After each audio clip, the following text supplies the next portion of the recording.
विषय है उसको याद नहीं रखेंगे तो फिर भागवतम पढ़ने का कोई फ़ायदा नहीं है। हमारे जीवन में प्रैक्टिकल एप्लीकेशंस होना चाहिए।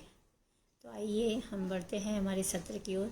Shrimad Bhagavatam canto first chapter number 8 verse number 50।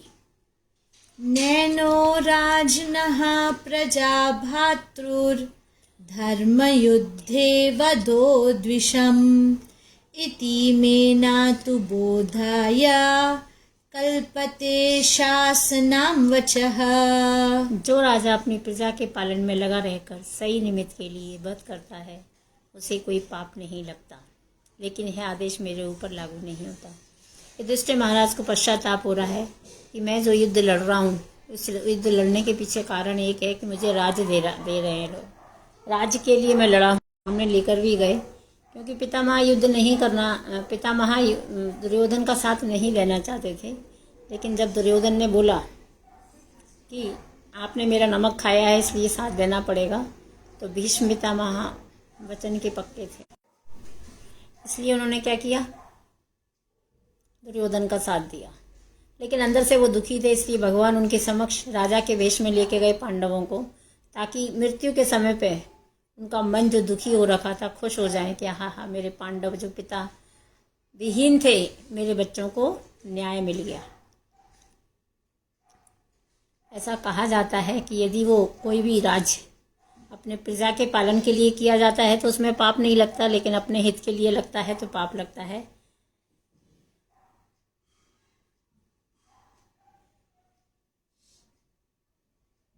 लेकिन युधिष्ठिर महाराज बोल रहे हैं मैंने ऐसा नहीं किया।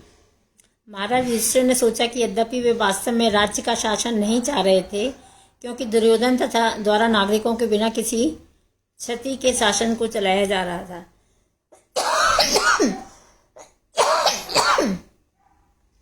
दुर्योधन भले ही उनका दुश्मन था, इतना परेशान किया, फिर भी दुर्योधन की क्वालिटी दिख रही है युधिष्ठिर महाराज को। वो बोल रहे हैं वो जो राज चला रहा था उसमें कोई कमी नहीं थी, अच्छी तरह से राज चला रहा था वो। फिर भी दुर्योधन के हाथों में राज छीनने हेतु अपने व्यक्तिगत लाभ के लिए उन्होंने इतने सारे जीवों का संहार किया। फिर भी मैंने क्या किया, अपने व्यक्तिगत लाभ के लिए इतने सारे मनुष्यों का वध किया। वह संहार शासन चलाने के दौरान हुआ है, और ये जो हुआ है वो किसके लिए हुआ है, शासन चलाने हेतु हुआ है, अपितु अपने को बड़ा बनाने के लिए हुआ है। अतः उन्होंने इस पाप के लिए स्वयं को दोषी माना। और युधिष्ठिर महाराज इस पाप के लिए किसको दोषी मान रहे हैं, अपने आप को स्वयं को दोषी मान रहे हैं, और बोल रहे हैं इसका दोष मुझे लगेगा। जबकि ये सब कार्य हुआ किसकी इच्छा से हुआ,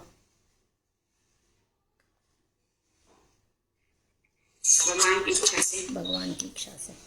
आइए बढ़ते हैं नेक्स्ट श्लोक की ओर। श्लोक नंबर 51।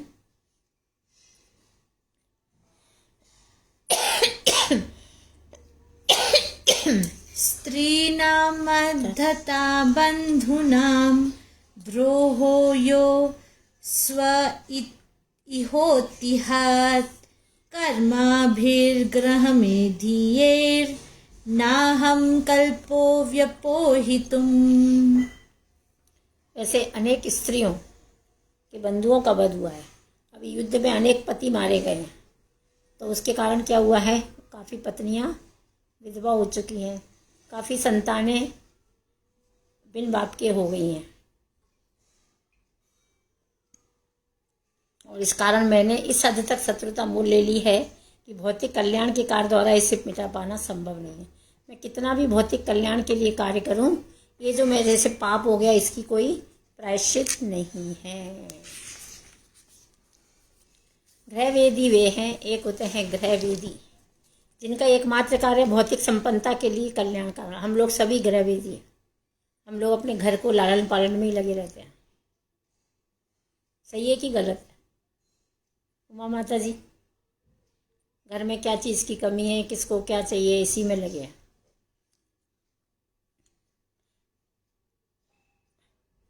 कभी कभी पाप कर्मों के कारण ऐसे कल्याण कार्य में बाधा पहुंचती है, क्योंकि भौतिक कल्याण को पूरा करते समय ना चाहते हुए भी भौतिकतावादी से कहीं ना कहीं पाप हो जाता है। और हमारी भौतिक इच्छाएं पूरी करने के लिए हम ऐसा कोई पाप कर ही बैठते हैं।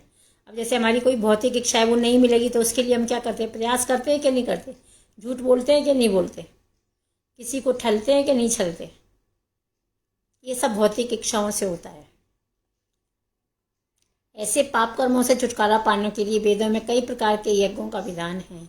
और बोला जब व्यक्ति पाप कर्म करता है तो यज्ञ करते हैं, लेकिन वेदों में यहाँ कहा गया है कि अश्वमेध करने से ब्रह्म हत्या तक से छुटकारा मिल जाता है। यदि किसी ने ब्रह्म हत्या कर दी है और वो अश्वमेध यज्ञ कर देगा तो उसको छुटकारा मिल जाएगा। लेकिन युधिष्ठिर महाराज यहाँ कह रहे हैं, युधिष्ठिर महाराज ने अश्वमेध यज्ञ कर दिया, लेकिन वे सोचते हैं कि ऐसे यज्ञों को करने से भी ऐसे घोर पापों से छुटकारा पाना संभव नहीं है। मैंने अश्वमेध यज्ञ कर दिया, उसमें भी तो पशु की बलि दी मैंने, तो बोला मेरे ऐसे कार्यों से कहीं पर भी मुझे छूट मिलने वाली नहीं है, इसकी सज़ा तो मुझे मिलेगी। युद्ध में पति, भाई, पिता या पुत्र सभी लड़ने जाते हैं और जब वे मारे जाते हैं तो फिर से नई शत्रुता उत्पन्न हो जाती है। अभी हमारी परिवार से किसी की शत्रुता है और वो व्यक्ति युद्ध में मारा गया तो अपोजिट पार्टी से अपने दुश्मनी आ जाती है कि नहीं आती, किसने मेरे भाई को मारा था। जैसे ध्रुव महाराज का ही एग्जाम्पल ले लें। ध्रुव महाराज ने जब सुना कि मेरे भाई को मार दिया, यक्षों ने मार दिया, तो ध्रुव महाराज चले गए कि नहीं चले गए बदला लेने के लिए। तो जिनके पति मारे गए, भाई मारे गए, पिता मारे गए, पुत्र मारे गए, तो उनको ऑटोमेटिकली दुश्मनी हो गई कि नहीं हो गई? किससे दुश्मनी हो गई? युधिष्ठिर महाराज से। इस प्रकार क्रिया प्रतिक्रिया का चक्र चलता रहता है, जिसका शासन हजारों अश्वमेध यज्ञ से भी संभव नहीं है।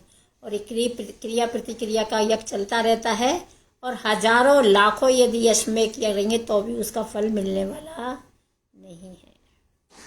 यहाँ हमें बहुत अच्छी शिक्षा मिली है। मैंने कल भी बताया था कि यदि हमने कोई पाप कर्म किया है और फिर हम करें चलो मंदिर में दर्शन कर दे, भगवान से माफ़ी मांग ले, काम हो जाएगा, भगवान माफ़ कर देंगे क्या? जो पाप किया है उसकी सज़ा तो मिलेगी। पहले पाप की सज़ा, बाद में पुण्य की सज़ा। पुण्य की सज़ा नहीं, पुण्य का फल। कर्म का विधान ही ऐसा है एक क्रिया और फिर उसके साथ इसको प्रतिक्रिया उत्पन्न करता है। इस प्रकार भौतिक कार्यकलापों की श्रृंखला बढ़ती जाती है। एक कर्म ही ऐसा है कि पहले एक क्रिया होती है फिर उसकी प्रतिक्रिया होती है।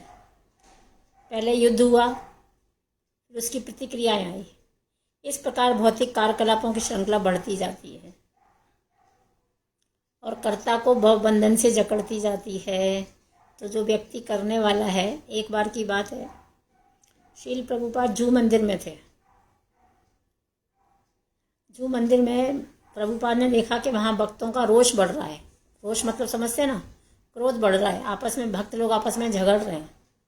तो प्रभुपाद जी ने सोचा क्या ऐसा हो गया है कि मेरे भक्त आपस में लड़ रहे हैं। तो उन्होंने भक्तों को जाके पूछा कि आजकल क्या बात है, आप लोग इतने क्रोध में क्यों रहते हो? तो भक्तों ने कुछ जवाब नहीं दिया। प्रभुपाद किचन में गए और वहाँ पे देखा जो रसोई बनाता था ना, वो किसी का मर्डर करके आया था। तो मर्डर करने के पहले उसने 3 दिन सोचा होगा कि कैसे क्या करूं, टेंशन में था, विचारों में परिवर्तन आया, उसके अंदर वायलेंस था, उसके अंदर क्रोध भरा हुआ था। तो वो सब विचार किस में गए? खाने में गए। और वो खाने के विचार किस में आए? भक्तों में आ गए। और जब वो मर्डर करके आ गया तो उसके विचार उस खाने में और ज़्यादा आ गए। प्रभुपाद जी ने उसको बोला जाओ 2-3 दिन आराम करो, आपके विचारों में परिवर्तन आ जाएगा, तब आप आके सेवा करो। तो देखिए आप लोग भी जो खाना बनाते हो तो पति से झगड़ा करके खाना मत बनाना। उस दिन खाना मत बनाना चलेगा, लेकिन झगड़ा करके मत बनाना। दाल चावल बना देना, खिचड़ी बना देना, प्रेम से बना देना, मत देना 56 भोग। अपन लोग क्या करते हैं, घर में कुछ फेस्टिवल आता है, बहुत टेंशन में होते हैं कि नहीं टेंशन में, ये काम है वो काम है, कोई फ़ायदा नहीं है 50 कार्य करने से। शांति से जियो और जीने दो। 10 की जगह 1 कार्य करो, लेकिन शांति से करो। तो भगवत गीता में इसका निवारण सुझाया गया है। कर्म के मार्ग में परमेश्वर के लिए किया जाए। कर्म किसके लिए किया जाए? परमेश्वर के लिए किया जाए तो बंधन में नहीं बांधता। वास्तव में कुरुक्षेत्र का युद्ध भगवान श्री कृष्ण की इच्छा के कारण लड़ा जा रहा था। कल हमने इसके ऊपर चर्चा की थी कि युधिष्ठिर महाराज को पाप लगेगा कि नहीं लगेगा? नहीं लगेगा। क्यों? वो युद्ध जो लड़ा गया वो किसकी इच्छा से लड़ा गया? भगवान की इच्छा से लड़ा गया। भगवान हम सबको शिक्षा देते हैं कि अन्याय अत्याचार अच्छा नहीं है, न्याय तो मिलना चाहिए।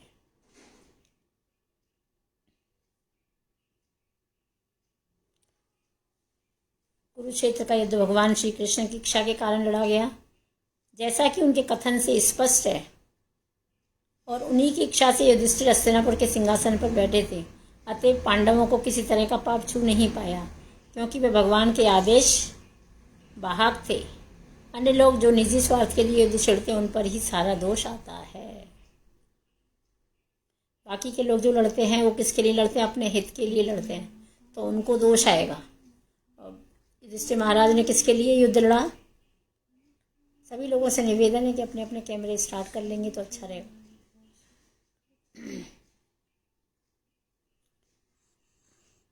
हाँ, अभी बढ़ते हैं हमारे नेक्स्ट श्लोक की ओर। यथा पांकेन पंक आम्बः सूर्यवा सुकृतां भूतहत्यं तथा एव एकं नायज्ञैर्मास्तुम् अर्हति। जिस प्रकार गंदे पानी को कीचड़ में डालकर छाना नहीं जा सकता, यदि हम गंदे पानी को कीचड़ में डाल दें तो पानी क्या होगा? और गंदा हो जाएगा। फिर हम छानकर उसको वापस निकाल सकते हैं क्या? नहीं निकाल सकते। अथवा जैसे मदिरा के मलिन हुए पात्र को मदिरा से स्वच्छ नहीं किया जा सकता, उसी प्रकार नरसंहार का प्रायश्चित पशुओं के बलि देकर नहीं किया जा सकता। यदि जिस बोतल में या जिस पात्र में शराब रखी गई है उसको शराब से साफ नहीं किया जा सकता, उसको पानी से ही साफ करना पड़ेगा। तो जैसे युद्ध हुआ है तो उसको पशुओं की बलि चढ़ाकर नहीं पापों को नष्ट किया जा सकता। अश्वमेध या गोमेध यज्ञ जिनमें घोड़े या सांड की बलि दी जाती है वास्तव में पशुओं के वध करने के लिए नहीं थे। भगवान चैतन्य ने बतलाया है कि यज्ञ की वेदी पर बलि किए गए ऐसे पशुओं को पुनः जीवन दान दिया जाता है। वैसे तो चैतन्य महाप्रभु बताते हैं कि पहले के ज़माने में जो यज्ञ होते थे उन जो पशुओं को जिनको मारा जाता था उनके ऊपर क्या होते थे? उनको जान दे दी जाती थी। मनुष्य का ह्यूमन बर्थ मिल जाता था इमीडिएटली, तो उनकी तो गति हो जाती थी। लेकिन आजकल ना ऐसे पंडित पवित्र हैं, ना ऐसे मंत्र पवित्र हैं, ना करने वाला पवित्र, ना करवाने वाला पवित्र। तो ऐसा नहीं होता।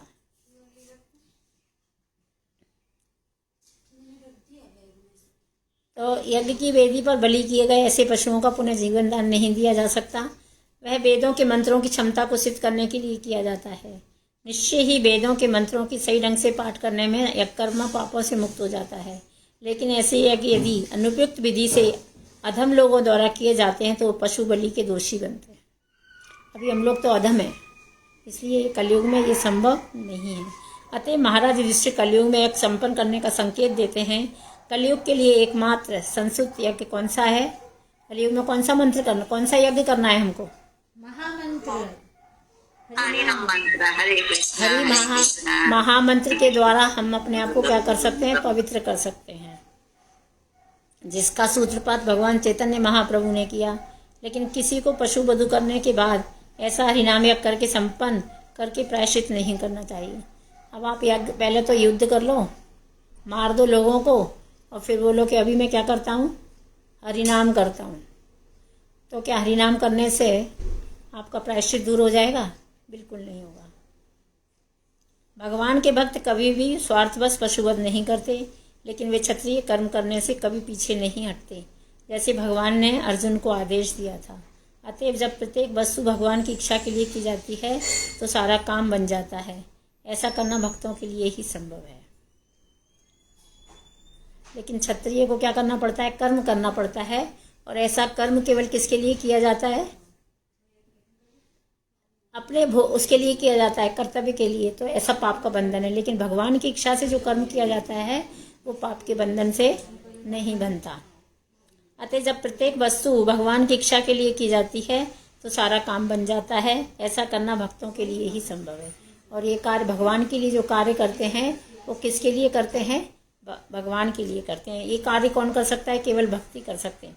इस प्रकार श्रीमद् भागवतम के प्रथम स्कंध के अंतर्गत कुंती द्वारा प्रार्थना और परीक्षित की परीक्षा नामक 8वें अध्याय के भक्ति वेदांत तात्पर्य पूर्ण हुआ। अब हम कल 9वें अध्याय की ओर बढ़ेंगे। ठीक है, आज का क्लास यहीं समाप्त करते हैं। श्रीमद् भागवतम महापुराण की, श्रील प्रभुपाद की।